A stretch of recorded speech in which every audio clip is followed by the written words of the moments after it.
हमारे खास कार्यक्रम हुकार में आप सभी का स्वागत है। आज हम बात कर रहे हैं भारत बांग्लादेश सीमा पर हाल ही में उठाए गए एक महत्वपूर्ण कदम की।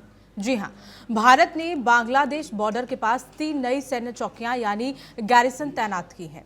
ये चौकियां मुख्य रूप से सिलीगुड़ी कॉरिडोर, जिसे चिकन नेक भी कहा जाता है, और इसके आसपास के क्षेत्रों में स्थापित की गई हैं। भारत ने चिकन स्नैक पर अपने पकड़ को मजबूत करने और किसी भी संभावित खतरे से निपटने के लिए बड़ा फैसला लिया है, जो बांग्लादेश की नींद उड़ा देगा। पाकिस्तान के नजदीक जाकर बांग्लादेश फड़फड़ा रहा था। भारत ने 3 नई सैन्य चौकियों के बाद अब सैन्य स्टेशन का भी काम शुरू कर दिया है। ये बांग्लादेश सीएम से सिर्फ 30 किलोमीटर दूरी पर है। हाल ही में पाकिस्तान और बांग्लादेश के बीच बढ़ते संबंधों को देखते हुए इस मास्टर स्ट्रोक के तौर पर देखा जा रहा है। 17वीं सदी के अहोम सेनापति लाचित बोरफुकन को श्रद्धांजलि अर्पित करने के बाद इस सैन्य स्टेशन का काम शुरू किया गया। गौरतलब है कि भारत ने नई चौकियां धुबरी के पास बामुनी, किशनगंज और चोपड़ा में बनाई हैं। यह पूरी तरह चालू हो चुकी हैं और सेना और सीमा सुरक्षा बल यानी कि बीएसएफ के लिए फोर्स मल्टीप्लायर की तरह काम करेंगे। इनका उद्देश्य 4096 किलोमीटर लंबी भारत बांग्लादेश सीमा में मौजूद सुरक्षा खामियों को भरना और किसी भी संभावित घुसपैठ या आपात स्थिति में त्वरित कार्रवाई सुनिश्चित करना रहेगा। और आज इसी पर चर्चा करेंगे और हमारे साथ चर्चा करने के लिए हमारे मेहमान मंजरी अग्रवाल जी, जो कि फॉरेन एक्सपर्ट हैं, वो हमारे साथ जुड़ गई हैं। कमांडर डॉक्टर भूषण दीवान जी, जो कि रक्षा विशेषज्ञ हैं, वो भी हमारे साथ इस पर चर्चा करने के लिए जुड़ गए हैं। आप दोनों का भी बहुत बहुत स्वागत है हमारे साथ चर्चा करने के लिए और टीएनपी न्यूज़ पर।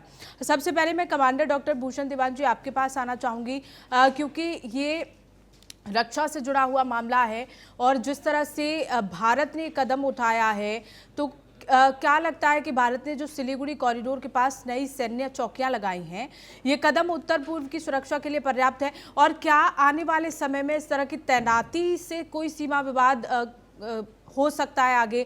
क्या कोई सीमा विवाद का ये कारण बन सकती हैं?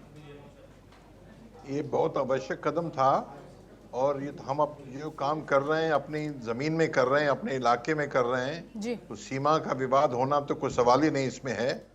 बल्कि मैं तो ये देख रहा हूँ, जिसे कहा जाता है डिफेंस में, offence is the best form of defence. इनको पता नहीं है 71 के युद्ध में जिसमें बांग्लादेश क्रिएट हुआ, जिसमें मैंने भाग भी लिया था, मुझे मौका मिला। तो सवाल ये है कि इनके जो कॉरिडोर्स हैं, रंगपुर जो कॉरिडोर है, रंगपुर जिला जो है, अगर वो उनकी भी चिकन नेक बन सकती है तो सीधा हम वेस्ट बंगाल से मेघालय तक डायरेक्ट जा सकते हैं। अभी तो जाना पड़ता थ्रू कॉरिडोर ऊपर से। और सेम वे त्रिपुरा से अगर छोटा सा एरिया है जो समुद्र की तरफ जाता है, वो भी उनकी बांग्लादेश की दुखती रग है, वो छोटी सी कॉरिडोर है, अगर वो भी ले ली जाए तो चिटागोंग पूरा सेपरेट हो जाएगा। बात यह है कि इनको ये जो चीन को और पाकिस्तान को जो पुरानी एयरफील्ड है जो बांग्लादेश के उत्तर में है, और उसमें वो एयरफील्ड को वो एक्टिवेट कर रहे हैं। सेकेंड वर्ल्ड वॉर में अंग्रेजों ने यूज की थी जापानीज के अगेंस्ट फाइट करने के लिए, जब जापानीज एडवांस कर रहे थे इंडिया के ऊपर, इंडिया मतलब अंग्रेजों के ऊपर, उस टाइम तो अंग्रेजों के हाथ में था इंडिया, तो वो उसको बनाने के लिए उस एयरफील्ड को उन्होंने एक्टिवेट किया है। और चीन और पाकिस्तान को कहा है आप इस्तेमाल कर सकते हैं, संधि हुई है। तो खतरा बढ़ रहा है और ये पर हमारा जो प्रेजेंस वहां पे है, इतना सारा प्रेजेंस है, पूरा ईस्टर्न कमांड है और पूरी कई कोर हैं, कई स्ट्राइक कोर हैं, तो इनको ये कुछ बस चलेगा नहीं। ये मेरा ख्याल है जो खतरे से खेल रहे हैं बांग्लादेशी, यूनुस साहब खासकर, उनको तो अपनी फरवरी में इलेक्शन का बोल दिया उन्होंने, तो उन्होंने अपना राज बढ़ाना है। 84 एज है उनकी, तो बढ़ाने के चक्कर में ये खुराफात कर रहे हैं, आग से खेल रहे हैं, तो इनको बहुत भारी तकलीफ होगी, तो अभी समय बताएगा।